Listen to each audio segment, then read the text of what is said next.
Money FM 89.3, the best of your money.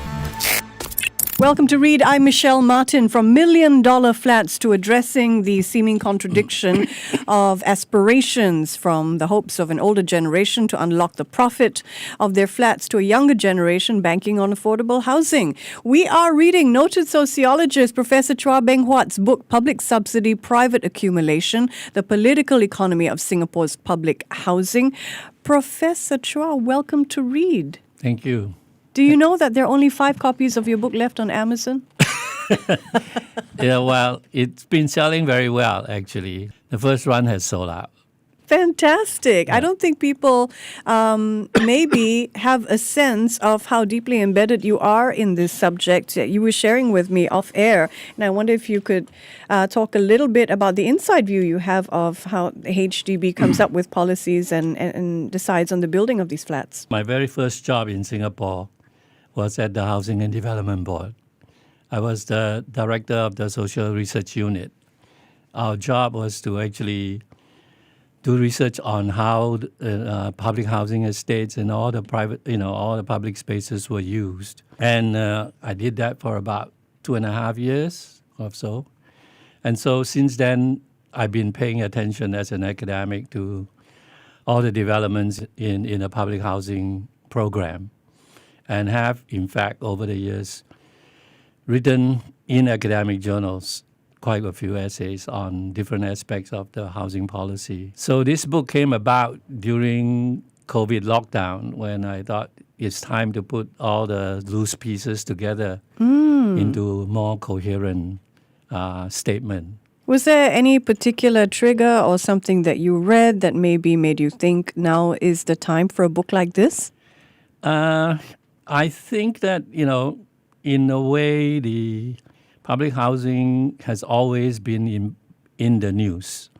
It's almost a kind of perennial item on the news, right? So there is not so much. I think the timing really is just fortuitous that I had 3 months of no teaching, nothing to do. So I thought, okay.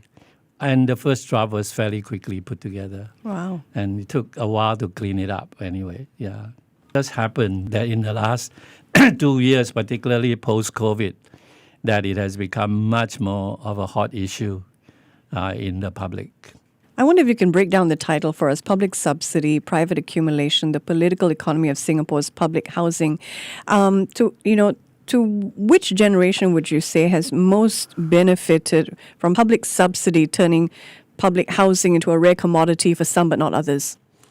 I think that, actually, the possibility of profiting from the public housing ownership has always been there. And this started sometime in the middle 1970s. It started when the good intention of the HDB was to allow families with growing spatial needs to trade upwards. So assuming a family has bought a small flat and the spatial need, when the children grow, the spatial need demand increases. So the intention was to allow them to sell their flat and make some money to finance the upgrade. So that's why you are allowed to buy 2 new flats, one at a time, right?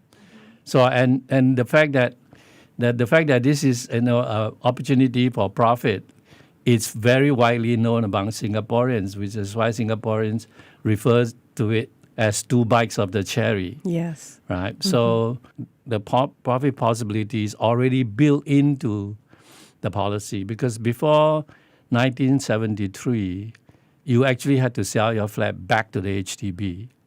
And only after that, then, by middle-70s, you're allowed to sell in what we now call the resale market. But, in the early years, everyone was buying new flats anyway. Mm-hmm. So it wasn't much of an issue.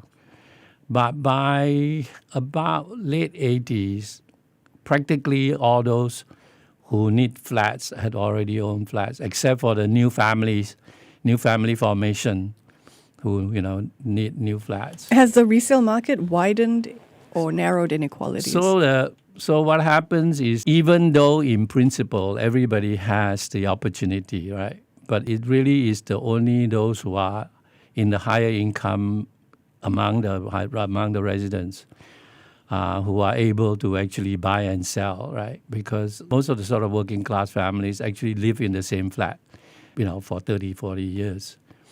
And so as a result, it's really upper end of the HDB housing residents that are benefiting from the resale possibility, right? Mm-hmm.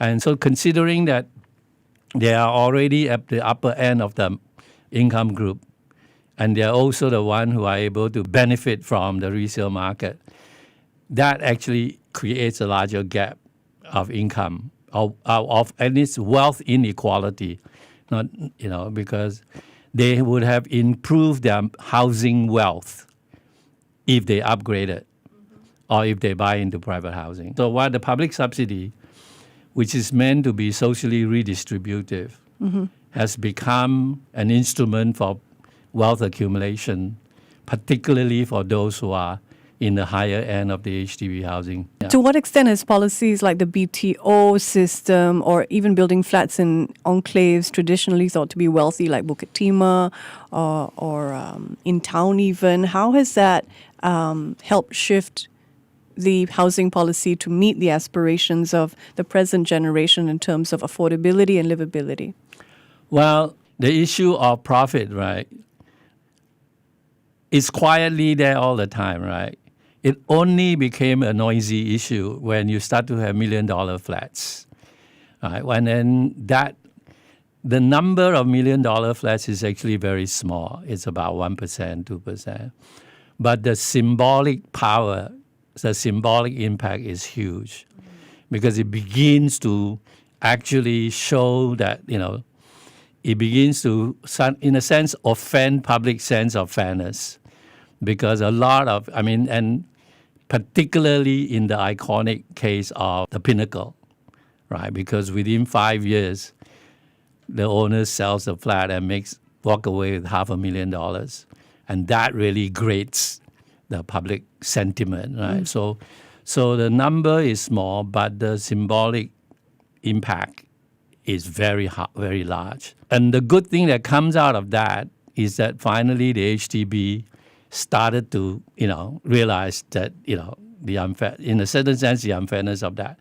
And then we now have this so-called prime land housing, right, which has a much more stringent conditions of ownership, right? So the $1 million flat, in that sense, has bigger symbolic and political impact, right? But I don't think public housing will ever be unaffordable, so to speak. Mm-hmm. But the numbers are now large enough to scare you, sort of.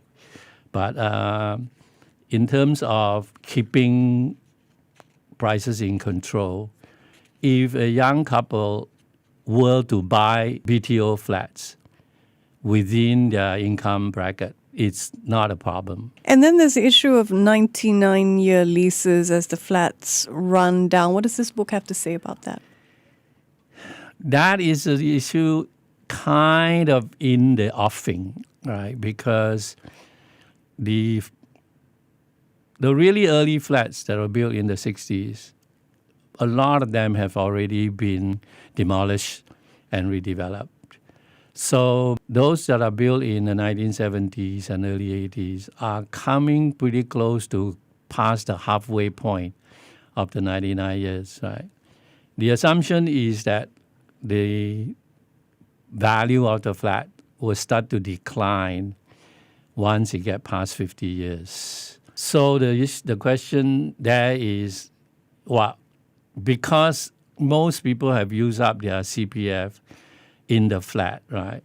They actually need to monetize the CPF flat to finance their retirement years. So if the value runs down, then it jeopardizes the possibility of funding their retirement fully, right? Mm-hmm. So that is one issue. Mm-hmm. And the other issue, of course, is that when it reaches 99 years, year zero, in principle, the flat reverts to the government. When we say home ownership in Singapore, public housing or home ownership, it really is a long-term lease and not actual ownership. So when you sell the flat, so to speak, right, you're actually transferring the lease and not really selling the physical flat. Because the physical flat actually belongs to the HDB. So is the land. The land belongs to the government, right? Mm-hmm. And so technically speaking, at the end of 99 years, it should revert everything to the government. It's not going to happen just like because in principle, that's going to be the case, right? Because it's going to be something of a political issue for the government of how to manage that. The simplest thing is to resell the lease. Does this book offer any recommendations by way of reviewing current housing policies? Well, academic work tends not to actually make proposals because in a way academic work really is to look at existing conditions and see, what lies beneath that. If you look at the long term of the HDB, right, essentially this is kind of interesting because people are governed by HDB regulations.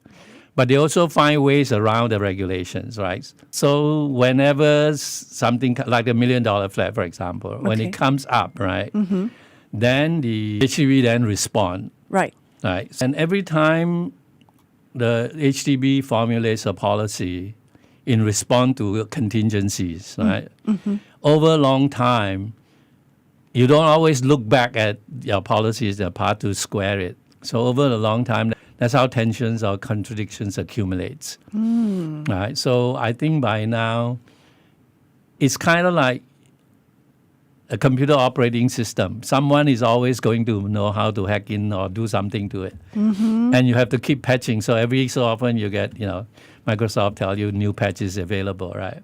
So there's a lot of patches if you look at, but you can't give up the operating system because it's very costly to start from anew, right? So if you say, well, what should the HDB do? In a way, it is doing what it has to do, which is continuously deal with contingencies as they arise, as it appear. And so like the $1 million flat, even though it's very small number, but impact, political, psychological, social impact is very high. So you come up with these new categories, right? I watched a YouTube video recently that took us into a rental flat. And I wondered, does your book talk about the role of rental flats? Anything there that needs a relook? Yeah, that is the part that I think a lot more can be done, because I think that in the HDB now has something like 1.1 million flats, and there are about between 50 to 60,000 rental flats. And that is really the strata of Singapore poor. But because housing allocation is by your ability to pay, 5% or 5 or 6%, is unable to even buy in the minimum flat. So they're in rental housing, right?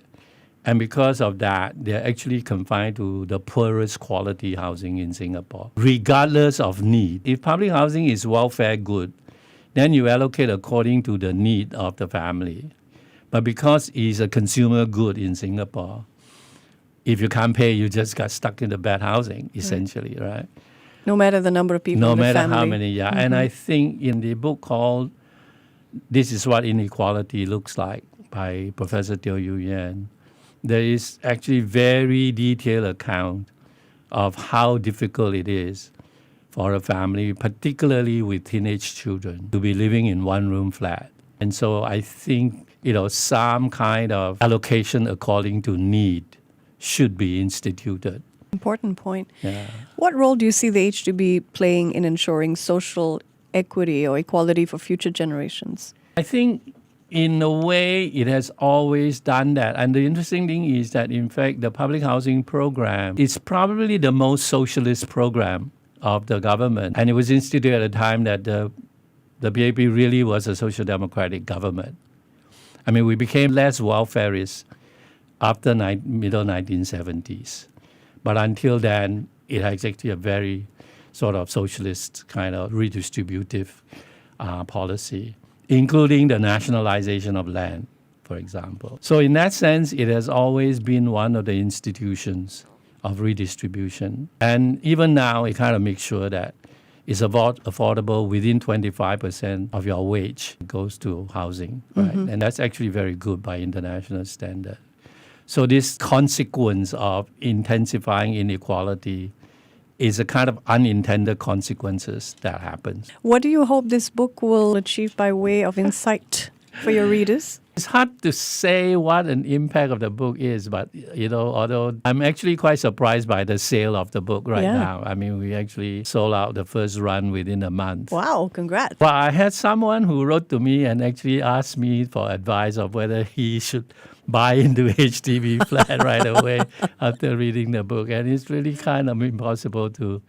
I think it's a very complex issue, so it's very difficult. I think that because in a way that the existing flat owner needs to realize capital, but the profit they made is actually transferred into the burden of the young because we're in a closed economy. It's not selling to outsiders, it's selling only to Singaporeans, right? So my uncle make money from your nephew and your uncle make money from mine, essentially, right? So I don't think we have a way of getting out of that. So there is actually a transfer of burden in a way, and mortgage burden on the new entrants. The government's solution is to keep increasing grant level, right? But the grant enable a young family to get in the ground floor, but it doesn't change the price.